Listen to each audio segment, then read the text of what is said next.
हॉटेलमध्ये किंवा रेस्टॉरंटमध्ये गेल्यानंतर आपल्याला एक मेनू कार्डमध्ये ऑप्शन तर दिसतोच.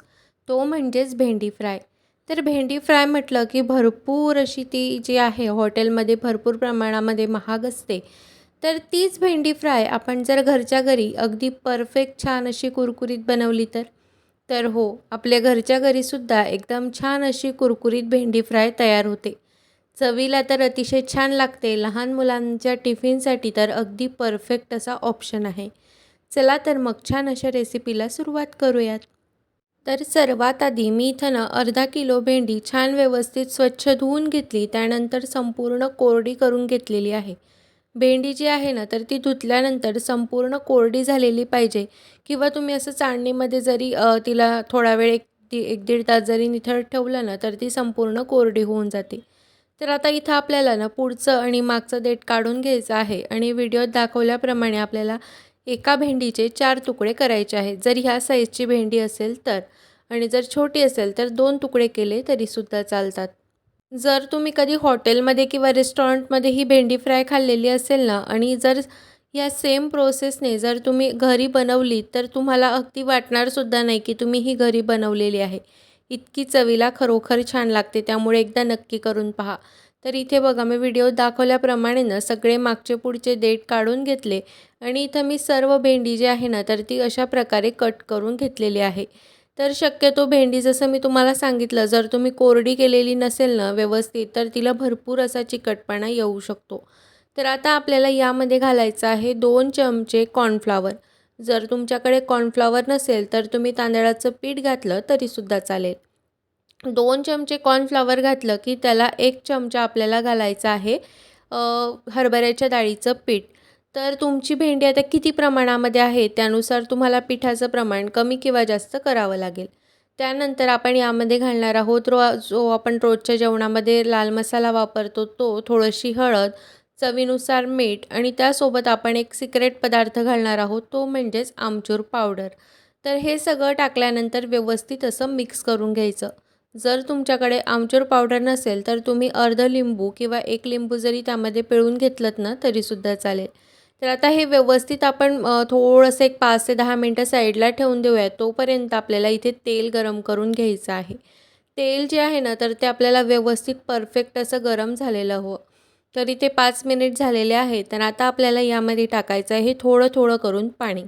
एकदम जसं आपण कणिक वगैरे तिंबताना पाणी टाकतो तसं टाकायचं नाही.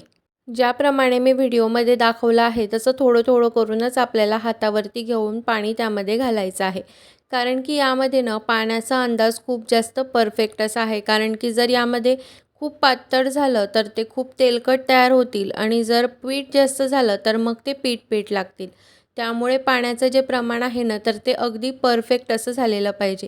थोडं-थोडं करून पाणी जर घातलं आणि व्यवस्थित जर तुम्ही मिक्स करून घेतलं ना तर ऑलरेडी भेंडीलासुद्धा थोडाफार चिकटपणा तर असतो ज्यावेळेस आपण असं मधून कट करतो तेव्हा.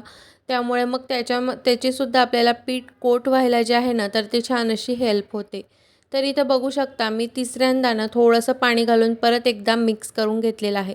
तर इथं ना बघू शकता आता हे ना असं टाकून बघायचं, टाकल्यानंतर आपल्या हाताला सोडतंय.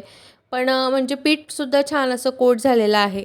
तर असं जेव्हा पीठ होतं ना आणि जर तुम्हाला वाटलंच की थोडंसं आणखी पीठ जे आहे ना तर ते व्यवस्थित कोट होत नाही आहे, तर त्याला तुम्ही थोडंसं आणखी पाणीसुद्धा टाकू शकतात. पण इथं जे आहे ना तर ते आता परफेक्ट असं तयार झालेलं आहे. तर आता इथं बघू शकता तेल छान गरम झालं आहे. ते सगळ्यात आधी आपलं तेलाचं जे टेम्परेचर आहे ना तर ते अगदी परफेक्ट पाहिजे. तर इथं तेल मला थोडंसं गार वाटत होतं त्यामुळे मी गॅसची फ्लेम हाय केली आणि आता असं नाही की एक-एकच आपल्याला यामध्ये सोडायचं आहे. थोडंसं जर तुम्ही 2-2, 3-3 जरी चिपकलेले असले तर ते तेलाच्या टेम्परेचरमध्ये ना तर ते छान असे फ्राय झाले की ऑटोमॅटिक सुट्टे होतात. तर ज्यावेळेस आपण त्यामध्ये भेंडी टाकतो ना तर तेलाचं टेम्परेचर म्हणजे गॅस जो आहे ना तो एकदम हाय पाहिजे आणि त्यानंतर टाकून झाल्यानंतर गॅसची फ्लेम लो करायची. असं आपल्याला ना मीडियम टू हाय किंवा हाय टू मीडियम फ्लेमवरती आपल्याला हे छान असे फ्राय करून घ्यायचे आहेत. तर या ठिकाणी ना सगळ्यात मेन ह्या सगळ्यांपेक्षा जर काही असेल ना तर ते म्हणजेच तेलामध्ये हे छान असे फ्राय करून घ्यायचे. जर आपलं तेलाचं टेम्परेचर खूपच हाय असेल तर हे लगेचच जळून जातील आणि मग ते चवीला चांगले लागणार नाही. आणि जर खूप कमी तेल गरम असेल तर मग ते भरपूर असे तेलकट होतात. त्यामुळे मग तेलाचं जे टेम्परेचर आहे ना आपलं, तर ते अगदी परफेक्ट असायला हवं. ज्यावेळेस तुम्हाला वाटतंय की आता तेल थोडंसं गार होत चाललं आहे, तर त्यावेळेस थोडीशी हाय फ्लेम करायची आणि लगेचच लो फ्लेम करायची. तर असं हाय टू मीडियम फ्लेमवरती तळत बघू शकता इथं आपले छान अशी कुरकुरीत भेंडी जी आहे ना, तर ती तयार झालेली आहे. तर आता ती एका प्लेटमध्ये काढून घेऊयात. सेम प्रोसेसने ना मी दुसरीसुद्धा बॅच तळून घेते. तर तेल जे आहे ना, तर ते लगेचच थोडंफार थंड होतं. त्यामुळे मी परत गॅसची फ्लेम हाय केली आहे आणि लगेच त्यामध्ये तळून घेते. तर इथं ना अगदी परफेक्ट जर तुम्ही पिठाचं प्रमाण जसं सांगितलं आहे तसं घातलं अर्धा किलोसाठी, तर व्यवस्थित छान असे तयार होतात. चमचा जो आहे ना पीठ घालण्याचा, तर तो थोडासा माझा मोठा होता. तुमचा जर आपला टेबलस्पून असेल म्हणजे पोहे वगैरे खाण्याचा, तर तुम्ही 2 चमच्यांच्या ऐवजी त्यामध्ये 3 किंवा 4 चमचे जरी घातलं आणि 2 चमचे तुम्ही हरभऱ्याच्या डाळीचं पीठ घातलं, जर 4 चमचे तुम्ही तांदळाचं किंवा मग कॉर्नफ्लॉवर पावडर घातलं असेल, तर तसंसुद्धा तुम्ही करू शकतात. फक्त पीठ खूप जास्त पण व्हायला नको आणि खूप कमी पण व्हायला नको. तर इथं बघा हाय फ्लेमवरती आता थोडंसं तेल लगेचच आपण त्यामध्ये कोणताही पदार्थ घातला तळण्यासाठी की तेल थंड होतं. तर मी गॅसची फ्लेम हाय केलेली आहे आणि आता इथं बघा ही दुसरी बॅचसुद्धा आपली व्यवस्थित छान अशी तळून झालेली आहे. तर आता इथे गॅसची फ्लेम मी कमी केली आणि आता ही सुद्धा बॅच मी काढून घेते. तर अशा सेम प्रोसेसने ना मी सगळी भेंडी छान अशी व्यवस्थित फ्राय करून घेते.